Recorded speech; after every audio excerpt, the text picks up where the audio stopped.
Hey everyone, welcome to another episode of The Joy of Puzzles. Today I have for you a puzzle titled Things I Ate as a Kid.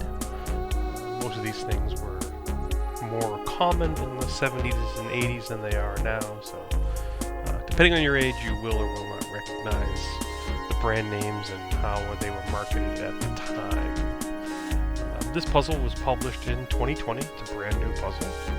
And it was published by the White Mountain Puzzle Company.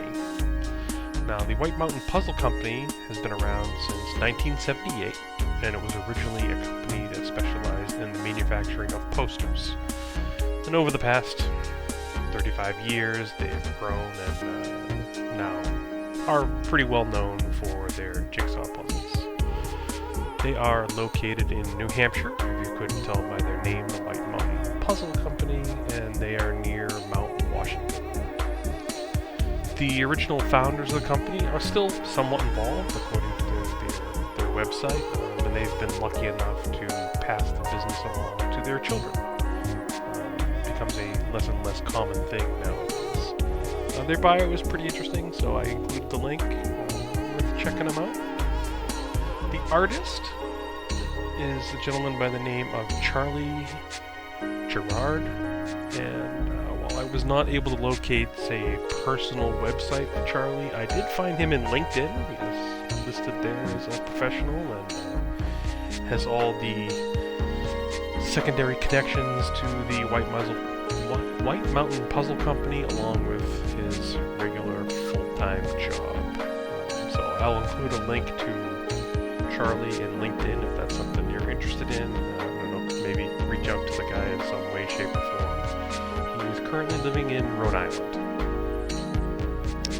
Strategy for a puzzle like this.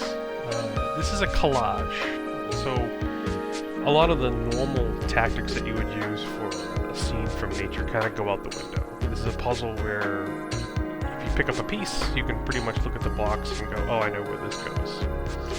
So, strategy was this. We built the border first, son and I, and then we picked a color. We said, okay, let's pull all the yellow pieces. And what you end up doing is building these little clusters of puzzle all throughout the total layout of what you're trying to create. And then, as those begin to take form, you work around them.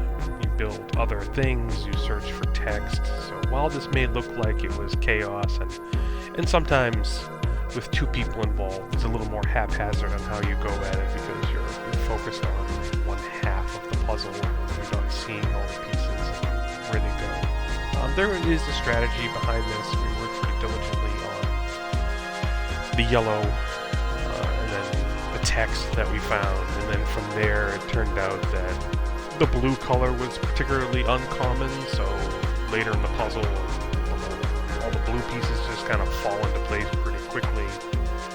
The nice thing about a puzzle like this is also the text and stuff gives you good orientation for every piece, so it's a pretty easy build. It is a 1,000-piece puzzle, and it took us just under 5 hours, 4 hours and 45 minutes. As far as a 1,000-piece puzzle goes, it's not that difficult. And that is the nature of this style of puzzle, meaning the artwork is a collage like this. Still very enjoyable. Alright, review time. So I'm going to rate 4 categories on a scale of 1 to 5. And the first category that I want to talk about is the puzzle material quality, the paperboard itself that it's printed on. White Mountain Puzzle says they use all recycled materials. My experience is that it's 50-50. Recycled paper can be fine, come out what I would classify as normal, a 3, which is what I'll give this. But I feel like half the time I work on a puzzle that's made from recycled material, it's more like a 2. It just doesn't bond well and the pieces feel flimsy. But not in this case, not at all. The paper quality is right where it should be. Solid 3. The next category on my review is the puzzle cut quality itself. How defined are the pieces? Do they fall into place like they should? find that the same piece fits in lots and lots of places. Not in this case either. And this one is actually slightly above average. I'm going to give this a 4 on the puzzle cut quality itself. It was very clean. The pieces, enough unique shapes in there that it's interesting, and even the more traditional shapes. Yeah, there was no moments where you felt you had the piece in the wrong spot. You could build the border in confidence that you had everything in the correct orientation, and when you put a piece in, it snapped right in like it should. But above average, I'll give it a 4. The third category is difficulty.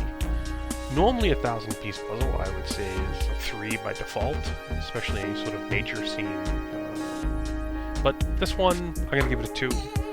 Just because the artwork being the collage that it is, this is a puzzle where you pick a piece, you look at the box, you can put it where it goes.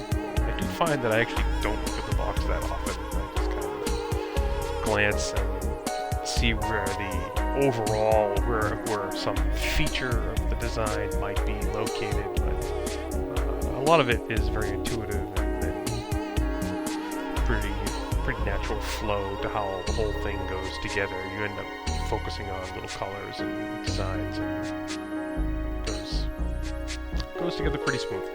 So, but I'm going to give it a 2. Less than 5-hour build time for a 1,000-piece puzzle. It means it's pretty simple. Frameability, the most subjective of all of my categories, just because it's 100% my bias. I would give this one a 3, which I would say was average. This kind of artwork, this collage, this has a place on someone's wall as a poster, per se. It's, it rings with nostalgia for anyone over, I don't know, probably the age of 35-ish, somewhere around there. You would look at these things and remember them from your childhood, and you would hang this poster, say, in a man cave or game room of some kind, and when all your buddies came over, they would look at that and go, oh yeah, I remember those things. So, to me, yeah, this would be a poster. This would be something you would hang up. So give it a 3. Overall, it's not a linear, just add the numbers up and calculate an average. It's because difficulty isn't necessarily a bad thing if it's down at a 2. So overall, I'm giving this a 3.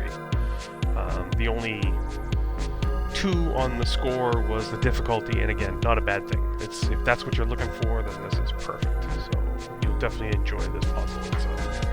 It's a good family puzzle. It's a good challenge in the respect that there's lots of nuances to it.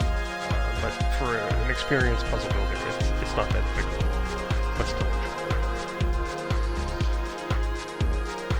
Talk a little more about the strategy. By the end here, what you end up doing is you've already filled in all the letters, and you're finding edges and transitions and boundaries. And here you can actually hunt a little bit by shape, just by looking at it.